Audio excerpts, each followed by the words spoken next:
সামর্থ্য থাকলে কখনোই গ্রামে থাকা উচিত নয়। গ্রামে 100 বিঘা জমির মালিক হওয়ার চাইতে শহরে এক টুকরো ভাড়া বাসায় থাকা অনেক ভালো, অনেক আরামদায়ক, অনেক সম্মানের। গ্রামে স্থায়ীভাবে বসবাস করাটাকে কোন সূচকে এগিয়ে রাখা যায়? আসলে এখানে বেশিরভাগ মানুষ এতটাই টক্সিক যে তারা নিজেদের ব্যক্তিগত জীবনের চাইতে আপনার জীবন নিয়ে বেশি চিন্তিত।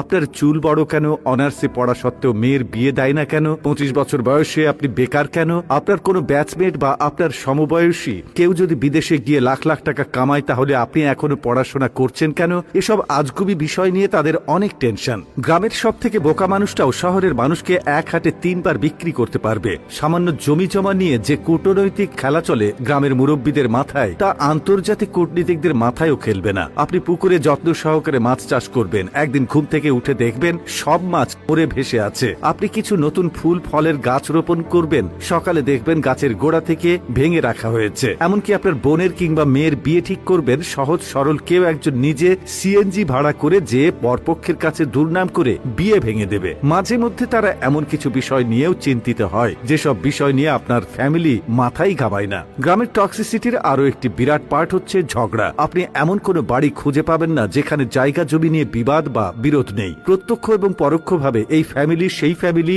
একজন আরেকজনের সাথে ঝগড়ায় লেগেই থাকে। 1 ইঞ্চি জায়গা জমি নিয়ে মামলা মোকদ্দমা, অশ্লীল ভাষায়